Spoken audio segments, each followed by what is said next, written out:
Welcome back, everyone, to another episode of the Popcorn Podcast. I'm Tommy Crusta, and this is another one of my solo episodes.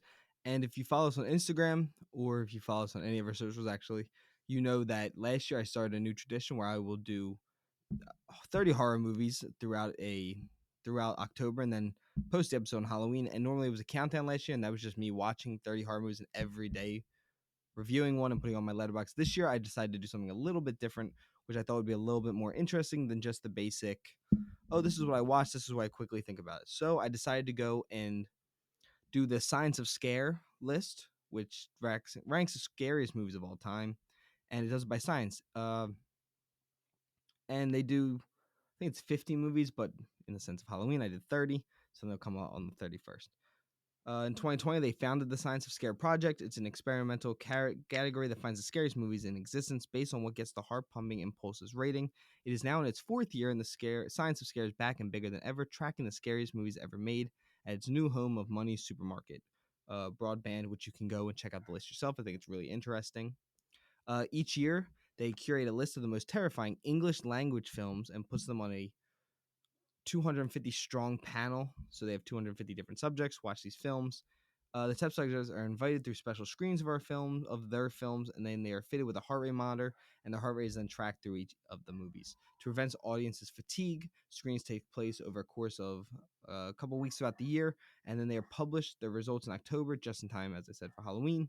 In the previous years, they measured the average impact of their shortlisted films on a heart rate scale measured in BPM of their subjects compared to the average resting BPM of total sample size. However, in 2023, they developed a more detailed way of measuring with the creation of the Science of Scare score. One of the main feedbacks, though, that they received across their list of horror aficionados communities is that they weren't using enough psychological factor heart rate, meaning that the study favored heavily towards jump scares based movies rather than slow burn horror. So in 2023, they introduced the Science of Scare score, a combination of multiple factors to rank the scariest films. The Scare score system, which combines both heart rate and heart rate variance, returned it in 2024, and just in time for this list, because when I first started doing this list, it was still the 2023 list. Halfway through October, I saw that they had now posted their 2024 list, so then I restarted the list and made sure that I only did the films for 2024 just to make sure that this list can work for the year. If you're new to the show and you want to see things, you can go back to this and it'll still be up to date. But on the other hand, they did also have a heart rate variance, the HRV, which measures the time in between each beat of your heart. The lower the heart rate variance, the more stressed their audience members became, a good indicator of slow burn, fear, and dread. After collecting the average heart rate increases and HRV decrease, they then combine both scores to create a Science of Scare score out of 100. For comparison, Shrek holds a scare score of 3 out of 100. Very, very interesting. And I don't really want to spoil what the scariest movie is on the list, so I am going to start just reading through it and giving you guys the top 30 scariest movies according to science, and then I can also read through and tell you what their actual scores are, go across the heart rates and all that, just so you guys can get a little bit of a idea of how it works. So starting at number 30 was Insidious: The Red Door. This has a heart rate. The BPM is at 64. The heart. They had their spike. Sorry, I'm just trying to keep my place. The spike jumped the heart rate up to 112. The difference in BPM was a 12, and the horror score for this was a 64. Sorry.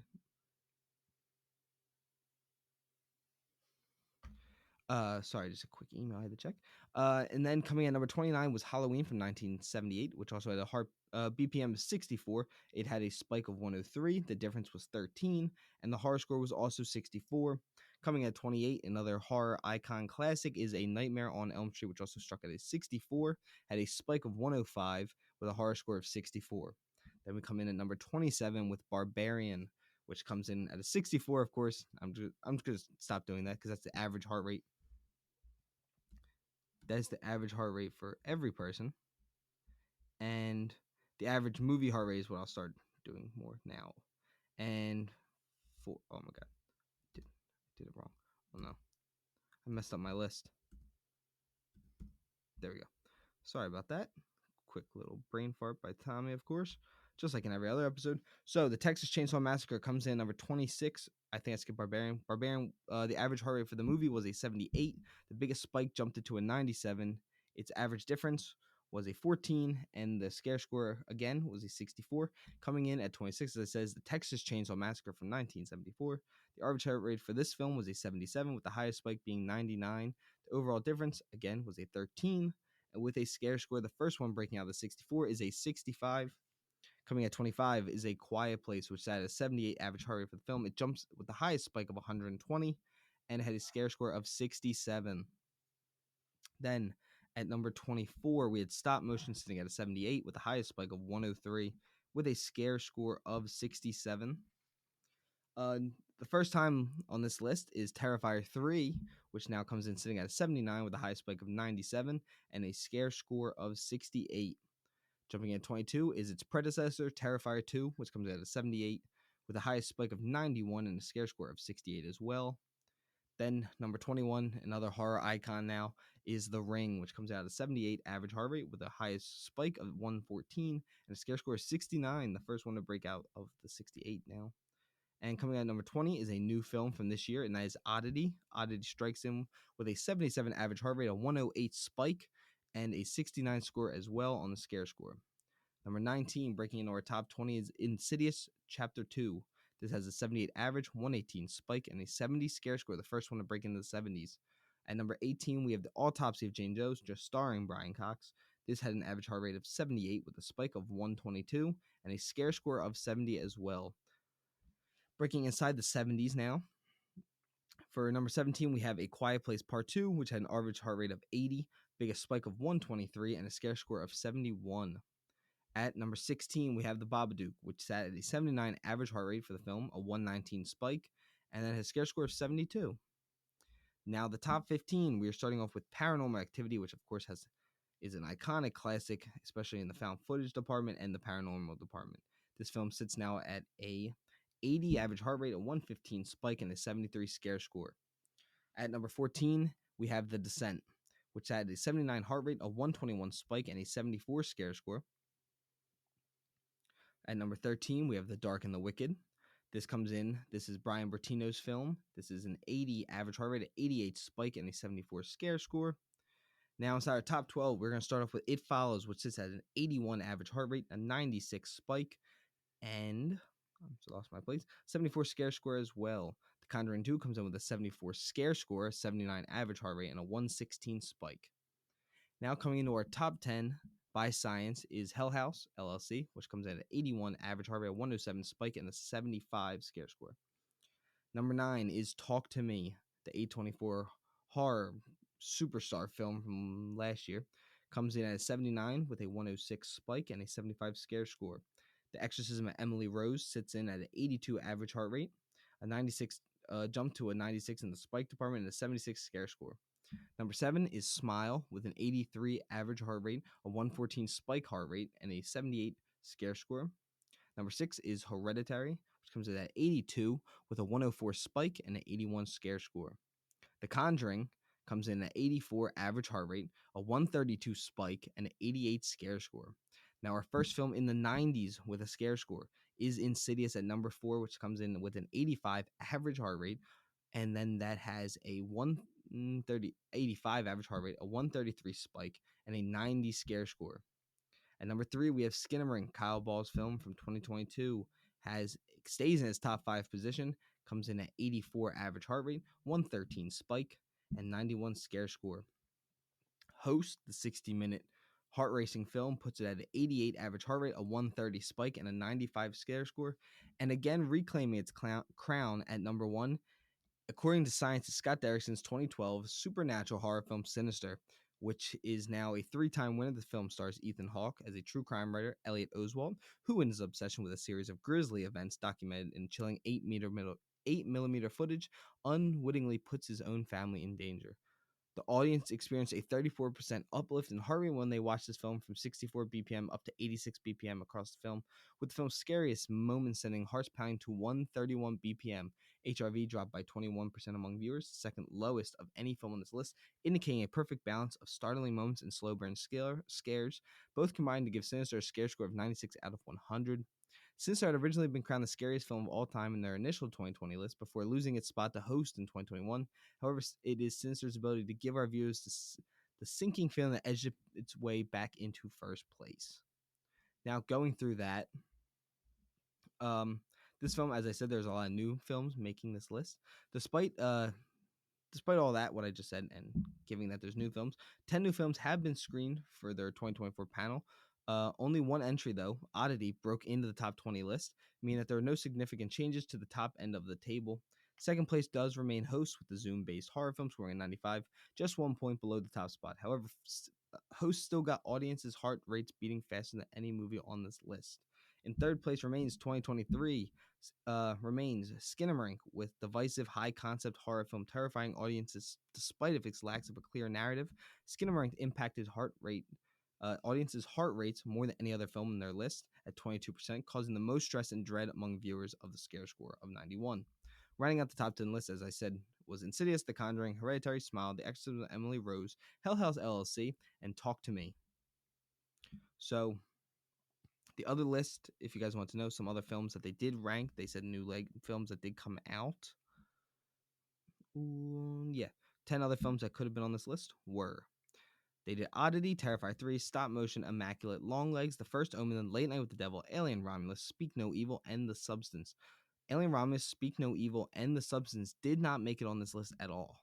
They did not make the top 50. Late Night with the Devil came in at 49, The First Omen 47, Long Legs 42, and Immaculate came in at 40. And as I said, Stop Motion, Terrifying, Oddity all made the top 30 list.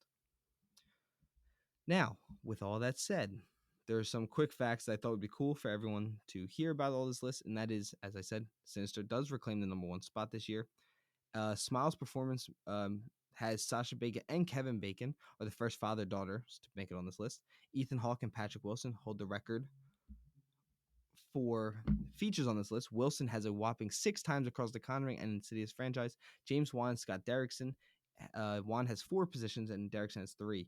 Feature more films than any other director, and that is, pretty cool. James Wan being my favorite horror director, and so it's exciting to see what else will come of this over the years. But that is not why you guys are here. You guys are here to hear my opinions on this list. So the way I'm going to be doing this is I will be working my way from 30 in, and so starting from me at number 30, I had Terrifier 2. There's nothing against this movie that I have. I have a major fear of clowns, so of course it does scare me a little bit. But I think Terrifier 2 is the weakest of the 3 Terrifiers, which is not I know it's kind of a hot take, but the second one did not scare me very much. I thought the story was all over the place. I didn't think there was many scares. It was just very much gore porn, which is not for me. Moving on from that into number 29 is the Texas Chainsaw Massacre. I do not like this movie. I know it is low budget, and I appreciate what it did for the franchise, what it did for the genre of slasher horror. That does not let it just slide with it, to me, not having a single scary moment, not having one moment of dread for me, except for maybe that final shot of Leatherface just dancing around, swinging the chainsaw, which I think is just such an iconic moment. But yeah, outside of that, nothing that I really like. Me and my dad agree. Not very scary, not very good. At number 28, does stay A Nightmare on Elm Street, stays at the 28th position. I love this movie. This movie will forever, to me, be a great horror movie, a great scary Halloween film. But a lot of the visuals and stuff like that just aren't as scary now after all these years and such advancements in visual effects and practical effects. At number 27, I have The Ring. The Ring is an iconic character, the little girl climbing out of the TV. But the movie itself is a awesome, awesome movie. If you've never seen it, please go watch it. It's a very enjoyable film, and it's a really fun time. But it's not very scary. It has one great scare at the end, but all in all, I don't think the film is very scary in total, but it's very good. Brian Cox gives a very, very creepy performance in such a small amount of screen time. But yeah, The Ring will stay at number 27 for me currently. Going into 26, I have Barbarian, a film that I have been very critical of from since the time it came out, since I was able to go to the premiere of it. And my biggest issue is that this movie marketed itself as one of the scariest movies that has ever been coming out. It was so terrifying, and it ends up being more of a dark comedy than it is a straight up horror movie. This movie has one good scare to me, and it's in the very beginning of the film. The rest of the film is kind of laughable, especially I think the third act is actually quite terrible. But that's not what we're here to talk about the actual film. We're here to talk about scares. It's not very scary to me, so it's going to stay outside the top 25. Moving into our first film in the top 25 is A Quiet Place 2, a movie I do enjoy. Again, don't find it very scary. I don't find any of the Quiet Place films that scary, but the one I find the most scary, surprisingly, is A Quiet Place Day 1, the one with Lupita Nyong'o and Joseph Quinn. So that will stay. Quiet Place 2 does fall to 25 for me. At 24, I have A Quiet Place 1, another movie. I don't find them, either one of these, very scary, but I find them scarier than the ones listed above. Moving inside of that, the first one, actually, no. They probably don't get very scary until the top 20. So Insidious, The Red Door does come here because there were a couple of jump scares that did get me. But I know jump scares aren't what horror is all about, but none of these movies so far have really scared me in any capacity. And moving into that is number 22. I have The Babadook, which I really enjoyed, and I enjoyed it a lot more than I ever thought I would. And I highly recommend people go check out The Babadook. Very, very cool concept, very cool character, very cool movie with some really good acting. Again, just wasn't super scary to me. Now, moving into number 21, we have It Follows. I know a lot of people really love this. I know I'm pretty sure it's in the top 10 on this list, isn't it? No, it's not. It's number 12 by Science. But for me, it just doesn't work. It's not super scary. There's the scene with the giant man who comes into the room, very creepy, and the scene with the old woman on the campus. Those scenes are very good. Outside of that, I do not find the film to be that scary. And now moving into our top 20, where every film from here on in I do find scary, and I do highly recommend if you want to be scared watching every movie I list from here on out. At number 20, I have The Autopsy of Jane Doe, a super creepy morgue style trapped horror movie with some really good twists. And Brian Cox again gives a really, really good performance in a really great movie that has some good scares throughout. I highly recommend Autopsy of Jane Doe. At number 19, I have Hereditary, a film that I don't love as much as the rest of the horror community, but I can still say it has some really good scares and a really creepy, creepy ending. So Hereditary will say number 19 for me. At number 18, I have Stop Motion, the 2023 horror live action / animation horror by Robert Morgan. I know it's very controversial. People either love it or hate it, but it tells it's about a talented stop motion animator who becomes consumed by this grotesque world that she created. Has some really creepy scenes. It's really scary. I really, really, really recommend people should watch it. I think it has some really technically cool horror stuff it's really unique. I think people should really go watch it because not a lot of people will, and I think it should be seen by a lot more people.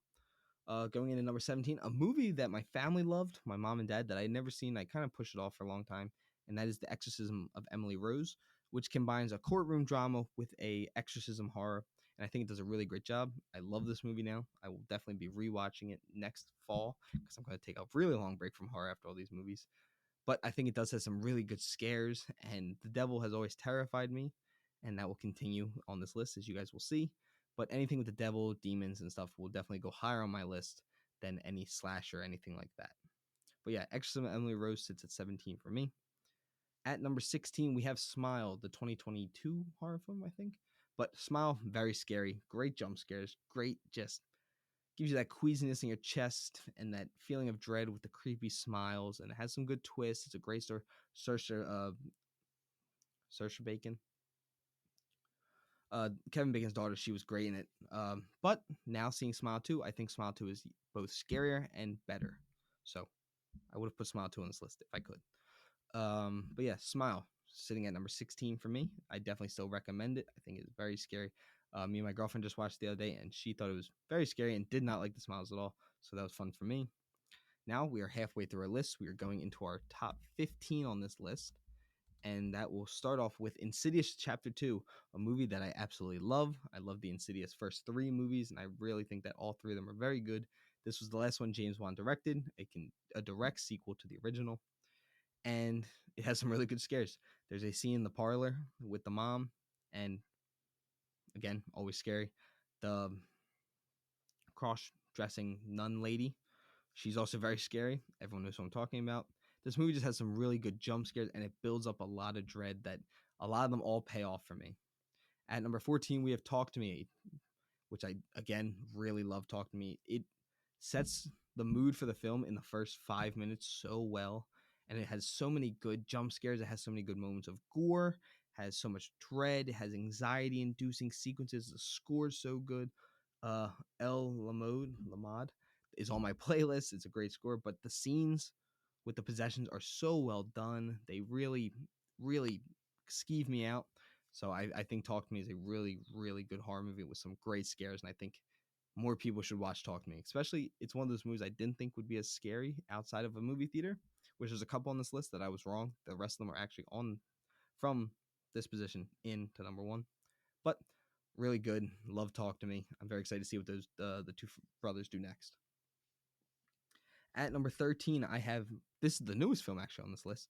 This is Terrifier 3. I don't like Terrifier 2. I think Terrifier 1 is really creepy, and I think it's for the budget they put it on is a really amazing job by Damien Leone to be able to make that film. Art the Clown is already to me a horror icon. And Terrifier 3 just adds to that. It has some actually good jump scares, which I do like my jump scares. It had good moments of dread and building up. It was able to make you laugh, even for me who has an anxiety-induced fear of clowns. It has some of the best gore I've ever seen, some of the most disgusting kills in a movie. But all around, Terrifier 3 is a very, very good horror movie. It is a very good gore porn movie, and is a very good scary movie. I think it hits all the beats, and I think it's a really good Halloween movie, even though Terrifier 3 is technically a Christmas movie. But not why we're here. Now, at number 12, I have the Zoom call Seance Gone Wrong, Host. I really enjoyed Host. I don't find it as scary as a lot of people do, but it definitely does have some scares, especially in that final 15 minutes. It definitely just is nonstop because the movie is only 60 minutes, but recommend Host to a lot of people. And I think if you're newer to horror, I think it's a great, if you want to get scared and you're still new and you're kind of nervous, I think Host is a really good way to do it because there's some great jump scares, but it's not super over the top scared to me. At number 11, we have The Dark and the Wicked, Brian Bertino's film. Me and my buddy Ian watched this movie in my basement, and I jumped a lot. I yelled a lot, I screamed a lot, and I cursed a lot. I'm sorry, my dogs are very loud. But that's not why we're here. But yeah, The Dark and the Wicked is a movie that I really enjoyed. I thought it has some really great moments of scares. It builds a lot of anxiety, and every single jump scare in this film works, and it never feels cheap. Yeah, Brian Bertino, I think, did a great job of being able to use such a small space to make such a creepy movie, and it doesn't all ever feel too much, and it doesn't ever feel like it drags. The movie flies by and definitely holds my attention from beginning to end. Into our top 10, this is where I know people are going to get a little annoyed with me and my opinions. But at number 10, I have Sinister, a movie that I really love. It's in my top 10 favorite horror movies of all time. But again, it has never scared me at the same pace that other horror movies have scared me. And I just think Scott Derrickson's a great horror director, and I would love to see him keep making horror films. And Sinister is an iconic horror film that everyone that loves or says that they love horror should see, and it is still very scary. At number 9, I have Halloween. This movie has scared me since I was 7 years old, all the way up until I'm 23 years old. I think that the best thing about this movie is that it doesn't need blood. It doesn't need a ton of jump scare. It doesn't need any of that. It just is scary. Michael Myers is a horror icon and will forever will be and will always be the best slasher character ever. I love Halloween. I love this film. I watch it every year.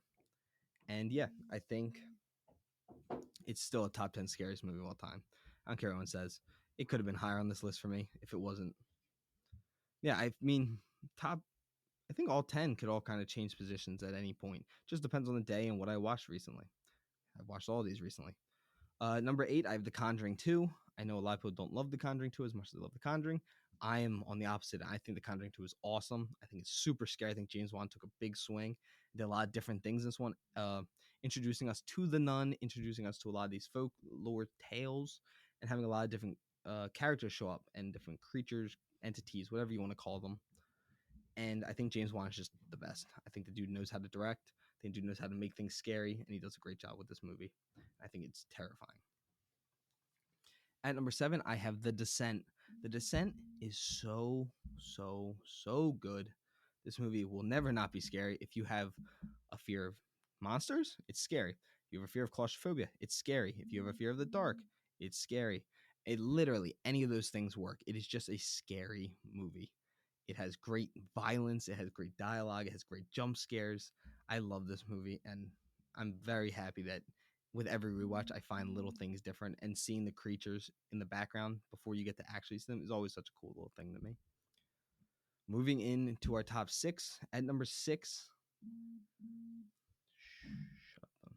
at number 6, I have Insidious, a movie that I love. It is the first horror movie not first. It's probably the first horror movie that I remember watching and being truly terrified of. I was scared of Michael Myers. I remember pausing Insidious and sitting in the dark and being genuinely scared to keep watching it. But I love it. I think it could have been number 1 on this list as well. From 6, it could have been any of these spots. I love this movie. I think it's so scary, and I've seen it 30 times, and I still get scared when watching it. At number 5, I have Oddity, which if you haven't seen Oddity yet and you're a horror fan, you need to watch it. It is so good, and it moves at a breakneck pace. My friend Connor and me watched in my basement, and I legitimately woke my mother up because of how loud I yelled at one moment. It is so scary, and it keeps the tension. It's weird, it's different, it's unique. It doesn't feel like it's copying anything. It's just scary.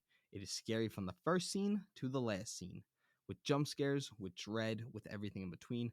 Oddity is one of the best horror movies I've seen in recent memory, and I have a feeling it's going to be staying in my top 15 horror movies of all time for a long time.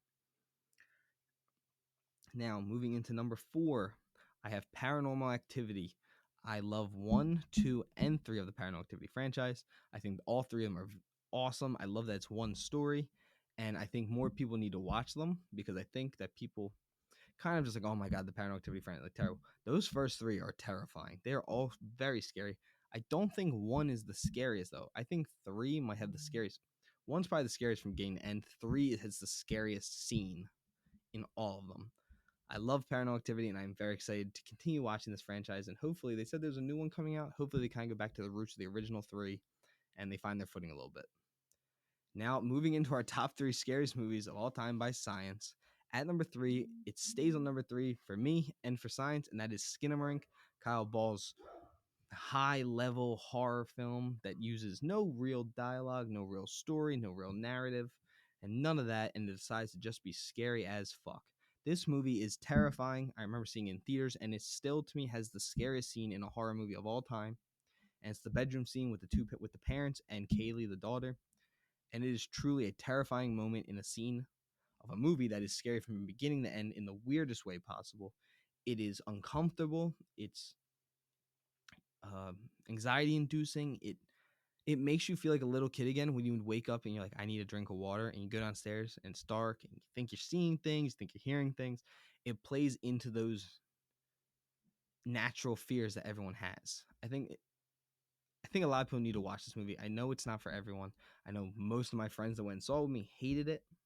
I really liked it, and I thought maybe it won't work as well sitting in my basement because I feel like you need sensory deprivation for this. Like it needs to be the only thing you're paying attention to, which still might be true. But I could do it in my basement with Connor, and Connor loved it. I loved it, and it's just a genuinely really good horror movie. And I think people need to, if you watched it once, rewatch it again because I thought it maybe my biggest issue was maybe it was a little bit long. This time, I mean, it flew by like that, like snapping my fingers, the movie was over. It's so scary, and I think maybe the final 10 minutes could have been cut, but that hour and 30 minutes of it out of the hour and 40 are perfect scary horror vibes. Love Skinamarink, and it's gonna stay on that list. I've jumped it from a 3.5 to a 4 on my letterbox now. I love this movie, and I will never stop supporting Skinamarink. At number 2, I have Hell House LLC, a movie that terrifies me, and I think is probably the best found footage horror movie of all time. I need to see like Mungo and a couple other ones, My Cat Anne and stuff like that. But Hell House LLC is terrifying because I love Bates Motel. Eastern State Penitentiary, all this horror, like the little like haunted houses you can walk through. Hell House plays into the fear that everyone I think thinks about once or twice. Like, what if these people are just crazy and one of them is like not an actual actor and they're just gonna hurt me? It plays into that. It uses clowns. I fucking hate clowns. They're fucking terrifying. They're the worst things on that anyone's ever thought of. Because who wants to be a fucking clown, wears creepy ass makeup, and just looks scary? Love Hell House. Love Carmichael Manor, the prequel that came out last year. And yeah, but Hell House LC is terrifying. I just watched it again for the 5th time probably this year. Still scares me. Still curl up on my couch and cover up to my eyes with my blanket. Yeah, I love Hell House LC. I think everyone should watch it. It's super scary. And to me, the scariest movie on the top 30 by science is The Conjuring. James Wan, again, my favorite horror director. This man is amazing at what he does. His ability to make you care so much for these characters that every time they're put in peril or in a moment of fear, you feel that same fear for them. And you feel that fear for yourself. When they are chasing the mom in the house when she's going after the daughter, and he yells Bathsheba, and her head turns, and it's now the demon instead of the mom. So scary. Vera Farmiga and Patrick Wilson are iconic as Ed and Lorraine Warren. I'm so excited to see the 4th Conjuring. But I truly believe The Conjuring is the greatest horror movie of all time and the scariest film that has ever been made. And James Wan did an amazing job of making every scene feel so real and so visceral. And yeah, I will never stop believing that The Conjuring is the scariest movie of all time. Skinamarink gave it a run for its money when I went and saw it in theaters. And so did Hell House, but nothing is ever going to pass The Conjuring for me. That is yeah, that is my list of the scariest movies of all time, going off the list of scariest movies by science. I hope everyone has an amazing Halloween, and yeah, I will see you guys when we do our next episode about the Penguin. I'm so sorry about my dogs, but yeah, happy Halloween, everyone.